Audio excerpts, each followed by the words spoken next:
Reborn. I didn't expose my husband's affair. Instead, I built an empire they could never reach. Hi, this is Midnight Story House. Subscribe for more. People always say that love is about sacrifice. For most of my life, I believed that was true. When I married Daniel Brooks, I thought we would build our future together. I never cared about recognition or praise. While everyone admired my husband's success, they never knew how much of it had been built with my hard work. I wrote business proposals, negotiated with investors, solved countless problems behind the scenes, and even gave up opportunities in my own career so that he could focus on growing his company. I believed that if the person I loved succeeded, then I had succeeded too. I was wrong. The day my world collapsed began like any other. Daniel left home early, telling me he had an important meeting with a client. Around noon, I realized he had forgotten an important contract at home, so I decided to bring it to his office.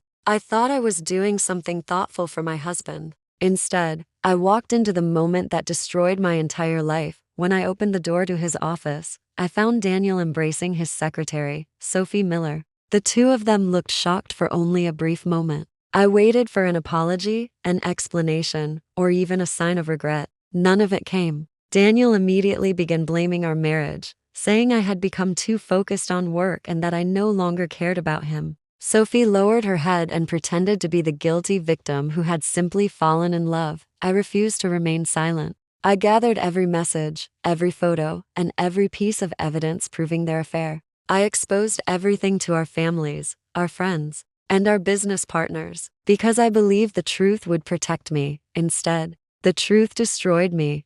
Daniel convinced everyone that I had neglected our marriage for years. Sophie earned sympathy by pretending she had never intended to hurt anyone. People who had once respected me began whispering that perhaps I had pushed my husband into someone else's arms. The woman who had been betrayed somehow became the one everyone blamed. The divorce took almost everything from me. Daniel kept the company we had built together, along with most of our shared assets. My reputation was ruined, my career collapsed, and the people I once called friends slowly disappeared from my life. No matter how hard I tried to rebuild, every opportunity slipped through my fingers. It felt as though my entire future had died the moment I discovered the affair. Years later, after another disappointing job interview, I drove home through heavy rain with a heart full of regret. I kept asking myself the same question. If I had stayed silent that day, would my life have been different? Before I could answer, a truck lost control at an intersection and crashed into my car. I never felt the pain. When I opened my eyes again,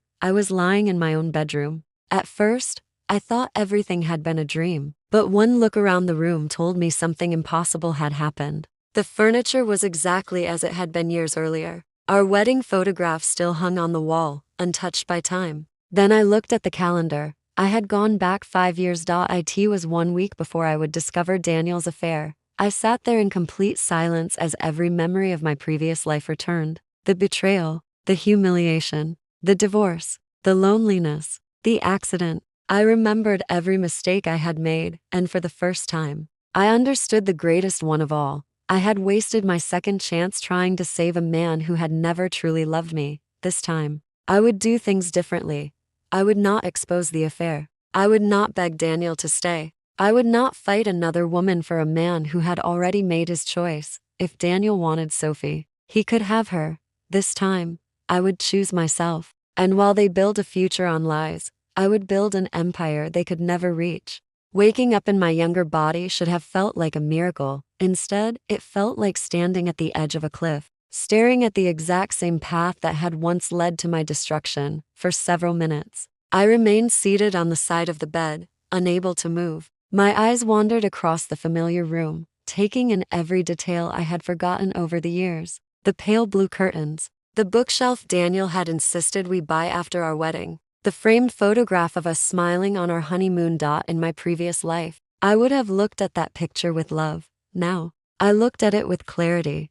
The man standing beside me in that photograph had never loved me the way I loved him. He loved what I could do for him. He loved the opportunities I brought into his life. He loved having someone who would always put his dreams before her own.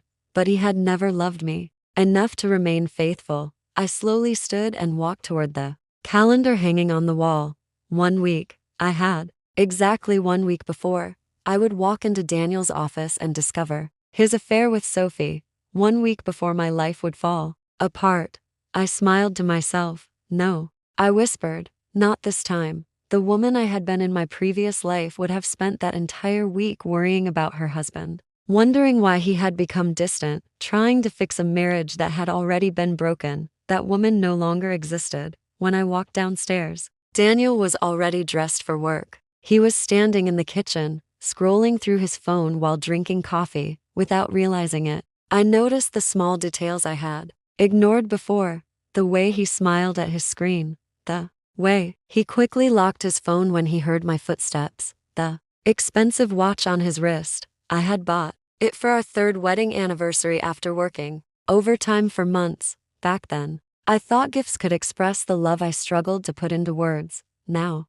it simply reminded me of how much I had sacrificed. You're up early, Daniel said casually. I couldn't sleep. He barely looked at me. I have several meetings today. Don't wait for dinner. The exact same words, every single one of them. I remembered hearing that sentence in my first life. At the time, I had believed him without question. Now I knew that one of those so-called meetings would end with him in Sophie's arms. I simply nodded. All right, drive safely. Daniel seemed almost surprised by my calm response. Aren't you going to ask when I'll be home? No, he frowned. Why not? Because you're an adult. I'm sure you can manage your own schedule. For a brief second, he looked confused. Then he shrugged. I'll see you later. You probably will. He left without another word. The front door closed behind him.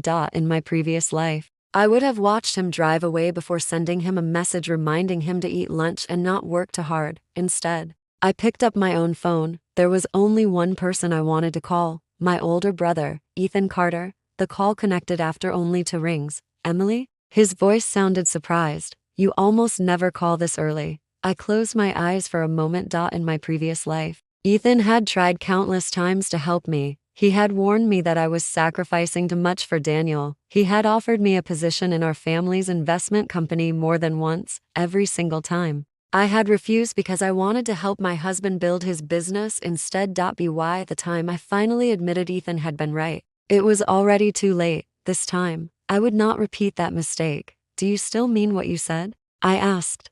What do you mean? The offer. There was a brief silence. You mean the management position? Yes. I thought you said you'd never leave Daniel's company. I changed my mind. Another pause. Did something happen? I looked out the window as Daniel's car disappeared at the end of the street. Not yet. Ethan laughed softly. I have no idea what that means. You don't have to. So, you're accepting? Yes.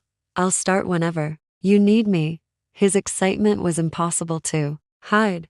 I've been waiting years to hear you say that. I know, you won't regret it. This time, and neither would I that afternoon. I drove to Carter Group headquarters. Walking into the building felt strangely familiar. I had helped my father there during college, long before I met Daniel. Back then, everyone expected I would eventually become one of the company's executives. Then I fell in love. I traded boardrooms for late nights in someone else's office. I traded my own ambitions for someone else's dream. As I stepped into the lobby, employees greeted me warmly. Welcome back, Miss Carter. I had forgotten what it felt like to be welcomed instead of needed. Ethan was waiting near the elevator. The moment he saw me, he smiled.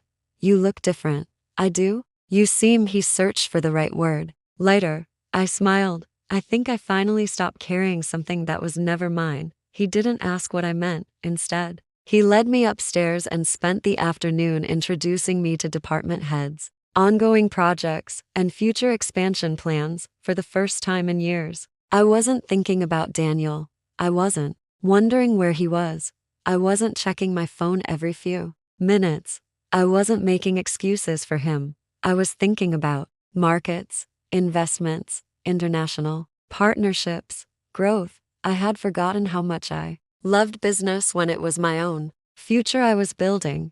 When I returned home that evening, Daniel was already there. He looked up from the living room sofa with visible surprise. You're late. So are you? I thought you'd ask where I was.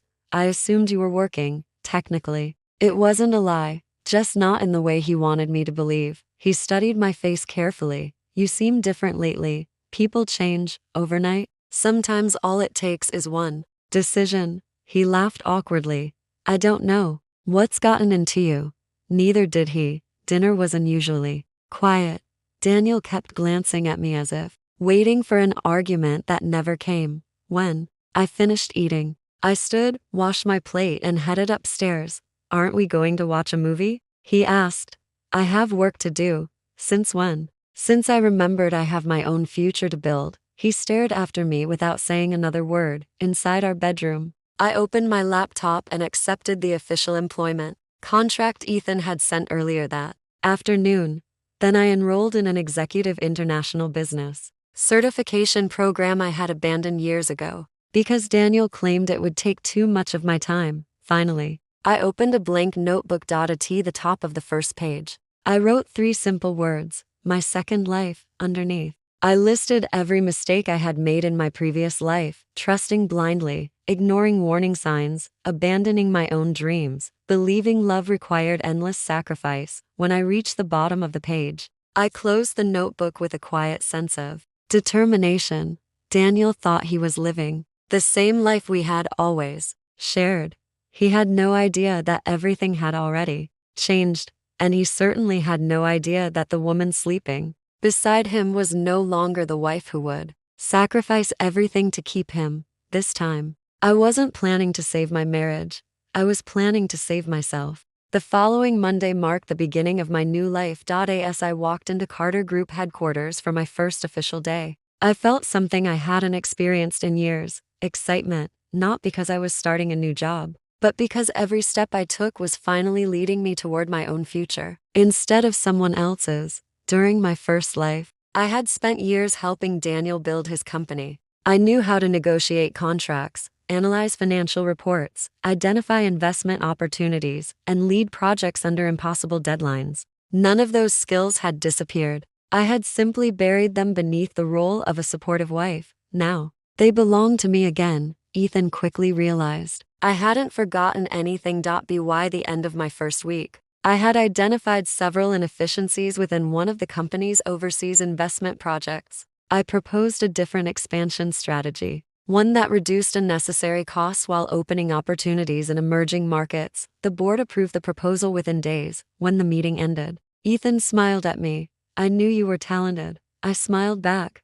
No, I've always been talented. I just spent years pretending my dreams weren't important. He nodded without saying another word. He understood exactly what I meant. For the first time in years, I found myself waking up excited for work. Every project challenged me. Every success reminded me that I had never lacked ability. I had only lacked the courage to put myself first. Meanwhile, life at home remained strangely peaceful. Daniel still left early every morning. He still claimed he had endless meetings. He still returned home smelling of Sophie's perfume. Only this time, I no longer cared. In my previous life, every late night had filled me with anxiety. I would stare at my phone, wondering why he wasn't answering my messages. I invented excuses on his behalf because accepting the truth seemed impossible. Now, I didn't even ask where he had been. That confused him far more than any argument ever had. One evening, as we sat across from each other during dinner, he finally spoke. You've been acting strangely. I calmly placed my fork on the table. In what way? You don't ask about my day anymore. I assumed you'd tell me if there was something worth mentioning. He looked at me carefully. You're not jealous? Should I be? The question caught him completely off guard. For a brief moment, I almost saw guilt in his eyes. Almost. Instead, he forced a smile. I was just asking. I know. Silence settled between us once again. It was becoming our new normal. I no longer felt the need to fill every quiet moment. A few days later, I received an email that made my heart race. An internationally recognized business school had reopened applications for an executive certification program I had dreamed of attending years earlier. In my previous life, I had declined the opportunity because Daniel insisted the timing wasn't right. Our company needs you here, he had said. Our future comes first. Back then, I believed his future was our future. This time, I submitted my application before I could overthink it. 2 weeks later, my acceptance letter arrived. I stared at the email for several minutes before smiling. Another dream reclaimed. That evening, Daniel noticed the letter lying on the kitchen counter. What's this? I've been accepted into an executive business program. He frowned. How long is it? About a year. A year? Yes. Who's going to help me with my company? I looked at him calmly. You have employees. You've always handled the financial planning. I'm sure someone else can. His expression hardened. You've changed. I have. I don't think I like it. I couldn't help smiling. I didn't make this decision, so you'd like it? For the first time since our marriage began. Daniel had no response. He simply walked away, watching him leave. I realized something important. He wasn't upset because he was losing his wife. He was upset because he was losing someone who made his life easier. The difference was enormous. As the weeks passed, I devoted myself completely to work and study. I attended evening classes. I read business books. Late into the night, I rebuilt relationships with investors I had neglected years ago. Some of them remembered me immediately.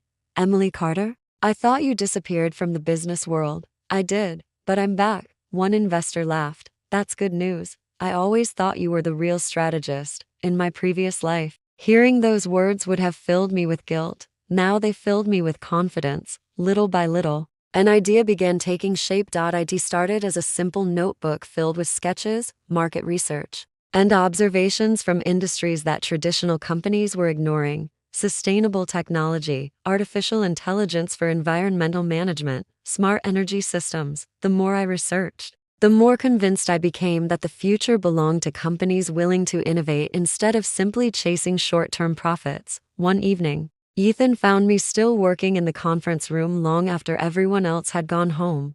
What are you hiding over there? I turned my notebook toward him. I'm thinking about building something of my own. He studied the pages quietly. Business models, revenue projections, investment estimates, expansion strategies. When he finally looked up, he smiled. This isn't just an idea. No, it's a company. It will be. He closed the notebook.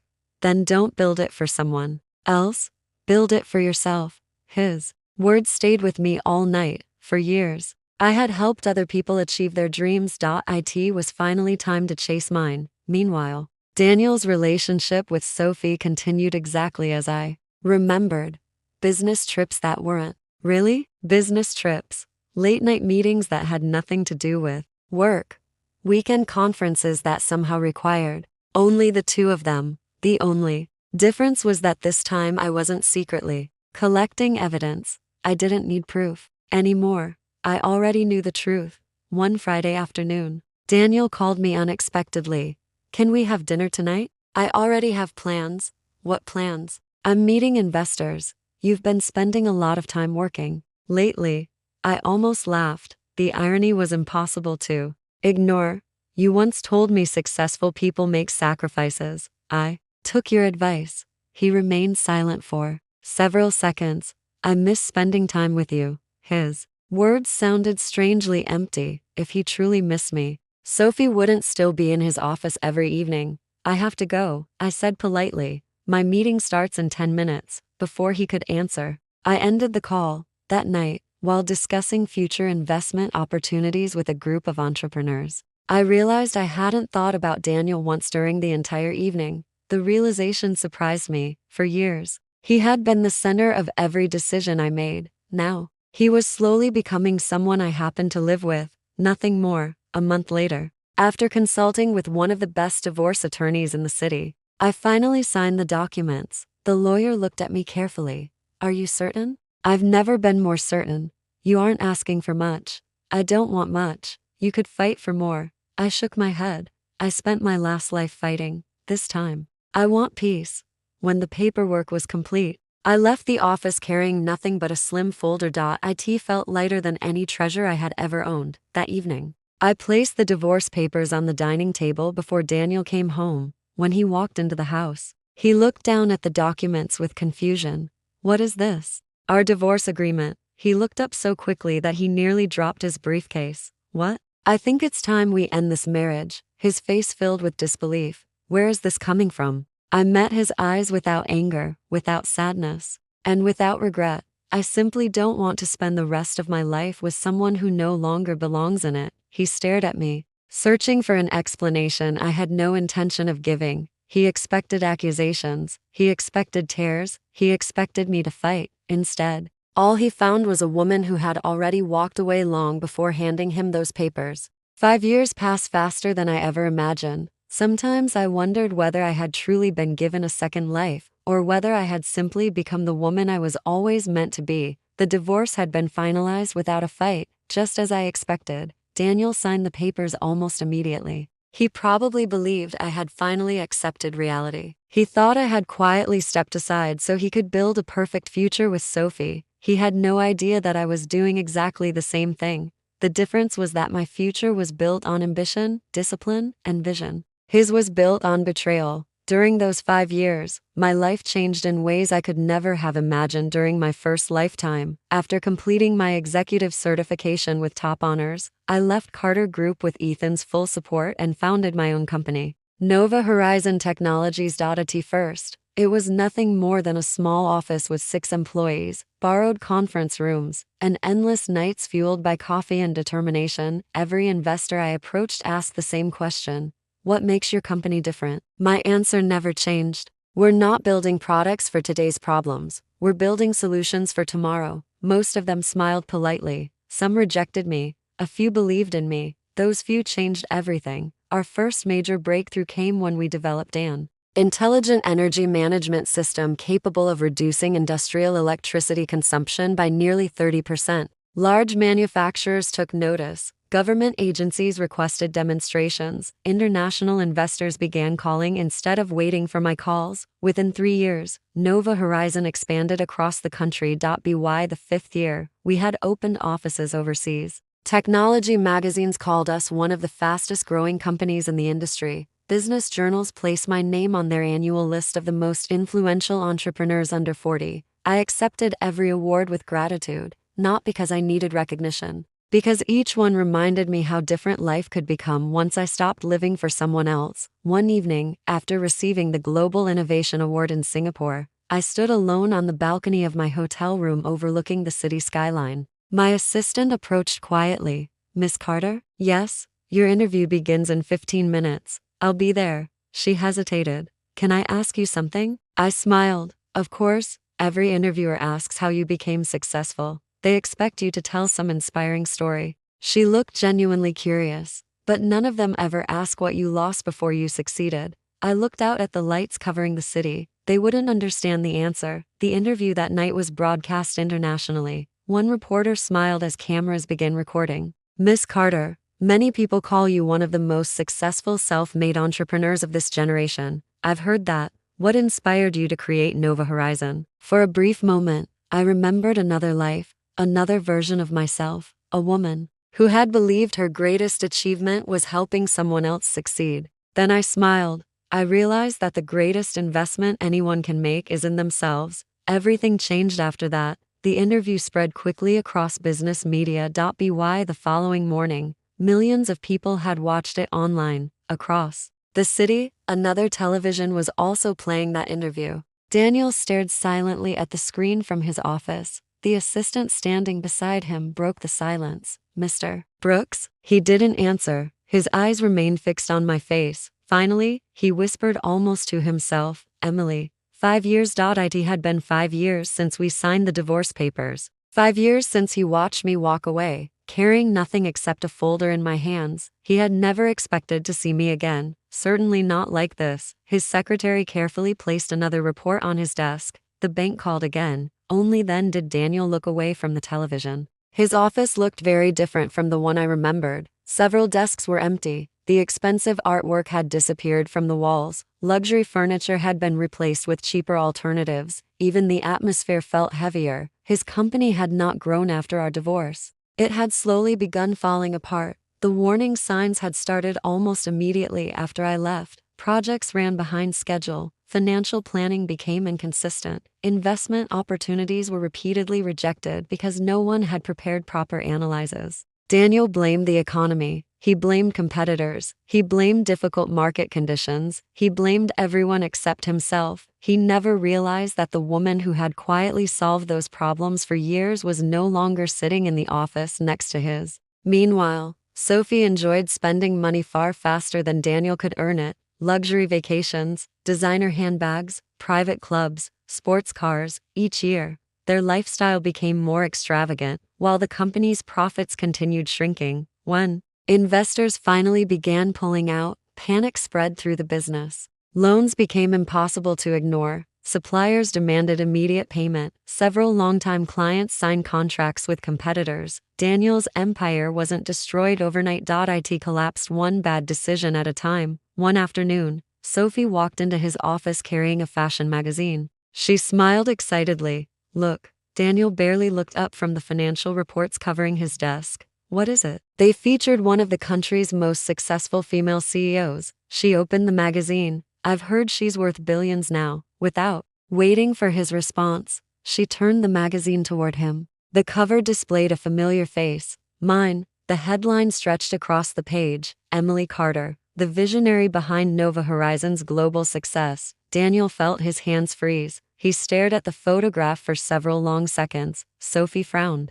Do you know her? His voice barely escaped his lips. She was my wife. The magazine slipped from Sophie's hands. What? Daniel slowly sat back in his chair. Neither of them spoke. For the first time, Sophie realized something she had never bothered asking. The quiet woman she had once considered insignificant had become one of the most powerful business leaders in the country. Meanwhile, Daniel remembered something else. Years ago, he had laughed when Emily talked about international expansion. He had told her those dreams were unrealistic. Now she had accomplished everything he once dismissed, and she had done it without him. Days later, Daniel received another devastating piece of news. His largest remaining client had decided not to renew their contract. Instead, they had signed an exclusive partnership with Nova Horizon Technologies. He stared at the official announcement in disbelief. The company that had replaced him belonged to me. He immediately called his executive team. There has to be another opportunity. One of the directors hesitated before speaking. There is one. Daniel looked up hopefully. What is it? The city council is opening bids for the National Smart Infrastructure Project. It's worth hundreds of millions. If we win that contract, we can recover. Daniel stood immediately. Then we'll prepare the strongest proposal this company has ever submitted. The director lowered his eyes. There is one problem. What problem? The committee responsible for selecting strategic technology partners has already announced its lead consultant. Daniel frowned. Who? The director slowly slid a folder across the table. On the cover was my photograph. Below it were 4 simple words. Chief Executive Officer. Daniel's face lost all color. The woman he had betrayed. The woman he had underestimated. The woman he believed he had left with nothing, now held the power to decide whether his company survived. For the first time in 5 years, Daniel Brooks finally understood what it truly meant to lose everything. By the time the National Smart Infrastructure Project officially opened for bids, Nova Horizon Technologies had become the company every competitor wanted to surpass. We had spent years building a reputation that couldn't be bought overnight. We delivered what we promised. We treated our employees with respect. We invested in innovation instead of appearances. Most importantly, we never relied on shortcuts. Success built that way lasted. One Monday morning, my assistant entered my office carrying a thick folder. You'll want to see this. I looked up from my laptop.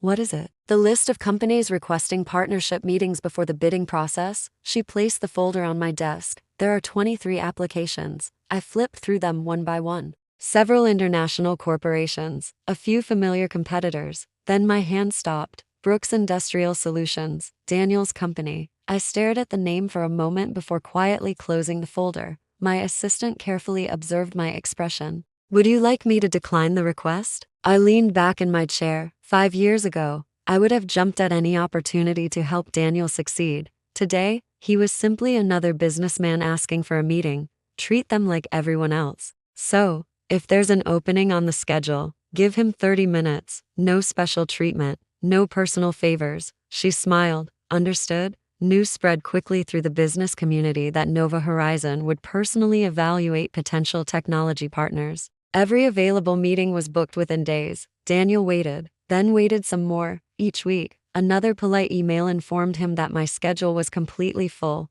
Eventually, nearly 2 months had passed. By then, his financial situation had become desperate. His company's cash reserves were almost gone. Several banks had refused to extend additional credit. If he failed to secure a major contract soon, bankruptcy would become unavoidable. One afternoon, my assistant knocked on the office door again. "Mr. Brooks has called 4 times today." I didn't look away from the report I was reviewing. "What did you tell him?" "The truth." "Which is, that you're busy." I smiled. "Good." She hesitated before continuing. "He says this meeting will determine whether his company survives." I finally looked up. "So will hundreds of others." She nodded. "I'll tell him the same thing." "Please do." Another week passed. Then another. Finally, after one of our international partners postponed a visit, a single 30-minute appointment became available. "Give it to Mr. Brooks," I said. My assistant looked surprised. "Are you sure?" "Yes. He has waited long enough." The meeting was scheduled for the following Tuesday. At exactly 9 o'clock, Daniel arrived at Nova Horizon headquarters. Security escorted him through the lobby. As he walked inside, he couldn't hide his amazement. The building reflected everything my company had become: modern architecture, open collaborative spaces, employees from different countries speaking multiple languages, awards displayed along the walls. Interactive technology developed entirely by our own engineers. 5 years earlier, Daniel had once laughed when I spoke about creating an international company. Now he was standing inside it. When my assistant welcomed him, he immediately asked, "Does Emily know I'm here?" She answered professionally. "Miss Carter reviews every appointment personally." His shoulders relaxed slightly. Perhaps he believed that somewhere beneath the successful CEO, his former wife still existed. He couldn't have been more mistaken. A few minutes later, my office door opened. "Mr. Brooks, Miss Carter will see you now." He stepped inside slowly. For a brief moment, neither of us spoke. The last time we had stood face to face was the day I handed him the divorce papers. Now everything between us had changed. I was standing beside floor-to-ceiling windows overlooking the city. He was carrying a leather folder filled with financial projections that might save his company. I offered a polite smile. "Good morning, Mr. Brooks." The formality caught him off guard. "You don't have to call me that." "I do. We're conducting a business meeting." His expression softened. He paused. "You look incredible." "Thank you." There was no embarrassment, no bitterness, no emotion at all. I gestured toward the chair across from my desk. "Please have a seat." As he sat down, he looked around the office. "You've done very well. I've worked very hard. I've been following your company's success. I'm aware. I saw your interview." I simply nodded. There wasn't much else to say. He cleared his throat before opening his presentation. For the next 20 minutes, Daniel explained why his company deserved a partnership with Nova Horizon. He spoke about manufacturing capacity, distribution networks, future projections, market potential. As he talked, I noticed something strangely familiar. Many of his ideas sounded remarkably similar to strategies I had once proposed years earlier. Ideas he had dismissed at the time, only now he was presenting them as his own. When he finished, the room became quiet. I closed the folder. "Thank you for your presentation." Daniel leaned forward hopefully. "So, my evaluation committee will review every proposal objectively. I can't make promises today." He nodded slowly. "I understand." He remained seated. It was obvious he wanted to say something else. Finally, he spoke. "I've thought about you a lot." I folded my hands calmly on the desk. "This meeting concerns business." "I know, but I have to say this." His voice became quieter. "I didn't realize what I had until after you were gone." I looked at him without anger, without satisfaction, only with honesty. "You realized what you lost after someone else stopped carrying your responsibilities." His face fell. "I deserve that. I wasn't trying to hurt you. I was stating a fact." He lowered his eyes. "I've made so many mistakes. Yes, I wish I could change them." "So did I." He looked up. "What do you mean?" "In another life, I spent years wishing you would become someone different. You never did." Silence filled the office once again. Then my assistant gently knocked on the door. "Miss Carter, your next meeting begins in 5 minutes." I stood.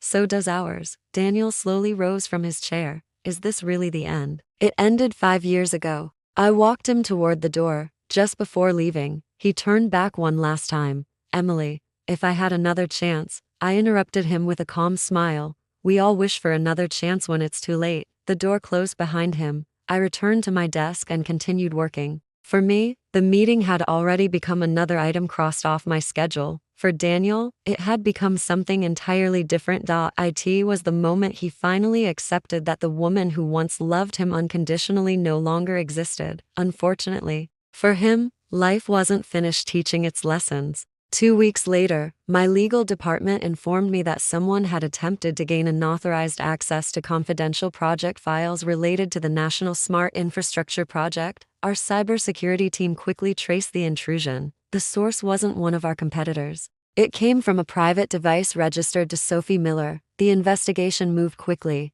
Digital records, email exchanges, payment transfers, every attempt to steal confidential information left a trail. When confronted by investigators, Sophie insisted she had only been trying to protect their future. The authorities saw it differently: corporate espionage, attempted theft of intellectual property, fraud. The charges were serious. News outlets covered the scandal for days. Daniel claimed he knew nothing about Sophie's actions. Whether that was true or not no longer mattered. His company was immediately removed from the bidding process. Investors withdrew what little confidence they still had. Banks demanded immediate repayment of outstanding loans. Within a month, Brooks Industrial Solutions officially filed for bankruptcy protection. On the very day the announcement became public, another story quietly circulated through the business press. Sophie had disappeared. She had emptied several personal accounts, packed her belongings, and left without saying goodbye. The woman Daniel believed had been his true love vanished the moment there was nothing left to gain. That evening, as I left the office, my driver slowed the car before reaching the front gate. "Miss Carter." I looked through the window. Standing on the sidewalk, wearing the same suit he had worn to our meeting weeks earlier, was Daniel. His shoulders were slumped. His face looked years older. His company was gone. The woman he had chosen over me was gone. For the first time in his life, he truly had nothing left to lose, and as he slowly raised his eyes to meet mine, I realized exactly why he had come. Daniel stood outside the gates of Nova Horizon for nearly an hour. My driver looked at me through the rearview mirror. "Miss Carter, should I keep driving?" I watched the man who had once been the center of my world. 5 years earlier, seeing him standing there would have made my heart race. I would have rushed out of the car, desperate to know what was wrong, ready to help him solve whatever problem he was facing. That woman no longer existed. "Stop the car," I said calmly. The driver parked a few feet away from the entrance. Before he could open my door, I stepped out on my own. Daniel looked up as he heard my footsteps. For a brief moment, neither of us spoke. The silence between us was no longer painful. It was peaceful. He gave me a tired smile. "I wasn't sure you'd stop." "I almost didn't." He lowered his head. "I deserve that, probably." He let out a quiet sigh. "I've rehearsed this conversation so many times, I don't know where to begin." "You can begin with the truth," I replied. He nodded slowly. "The truth is, I destroyed my own life. I spent years blaming everyone else. I blamed the economy, my employees, my competitors, even you. But after everything collapsed, I finally realized something. I waited patiently. I was never the man I thought I was. You built my confidence. You solved problems before I even knew they existed. You protected me from mistakes I didn't even notice. I kept believing I was successful because I was talented." His voice cracked. "The truth is, I was successful because I had you." For the first time since our divorce, I saw genuine regret in his eyes. Not regret because he had lost money, not regret because his company had failed, regret because he finally understood what he had thrown away. "I've spent 5 years wishing I could go back." "I know." He looked surprised. "You do?" "I wish the same thing once." His expression filled with hope. "Then maybe." I gently shook my head. No, hope disappeared from his face almost instantly. "You don't understand." "I do. I understand perfectly. You think you're here because you finally realized you loved me." I looked directly into his eyes. "You're here because you finally realized what I was worth." Those words struck harder than any accusation. Daniel opened his mouth, but couldn't answer. I continued quietly. "When I was your wife, you never asked about my dreams. You never celebrated my achievements. You never encouraged me to become the woman I wanted to be. You only appreciated me after someone else admired everything you had ignored. He closed his eyes. You're right.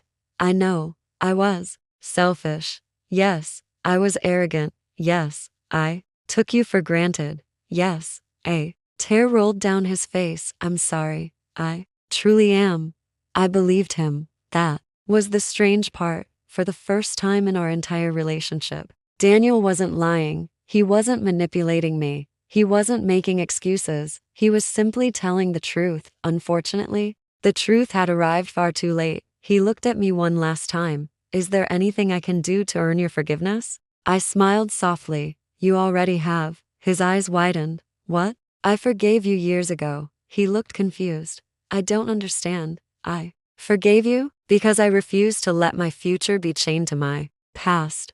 Holding on to hatred would only have kept me trapped in the life I escaped. I forgave you, but forgiveness isn't the same as going back. His shoulders slowly fell. I suppose not. There is one thing I want you to remember. He nodded. I'm listening. You didn't lose your wife today. You lost her the day you chose someone else. You just didn't realize it until everything else was gone.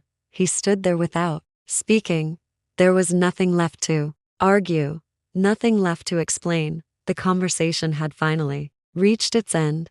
I hope you find peace, Daniel, and I hope you find yourself. I turned and walked toward the entrance of my company's headquarters. This time, he didn't try to stop me. He simply watched me leave, just as I had once watched him walk away years before. The difference was that I never looked back. Life continued moving forward. 6 months later, Nova Horizon officially opened its European headquarters. Another year passed, and we expanded into Asia. Universities invited me to speak to graduating students about leadership and innovation. Business magazines no longer introduced me as a promising entrepreneur. They called me one of the most influential CEOs in the world. Those titles were flattering, but they were never my greatest achievement. My greatest achievement was becoming someone I could respect.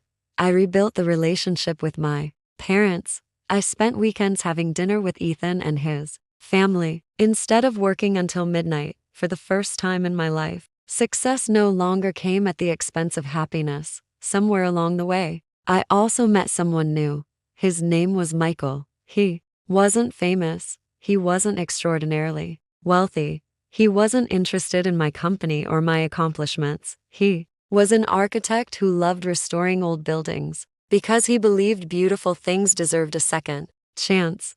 Perhaps that was why we understood each other so well. He never asked me to sacrifice my dreams. Instead, he celebrated every milestone with me. When I worked late, he brought me dinner.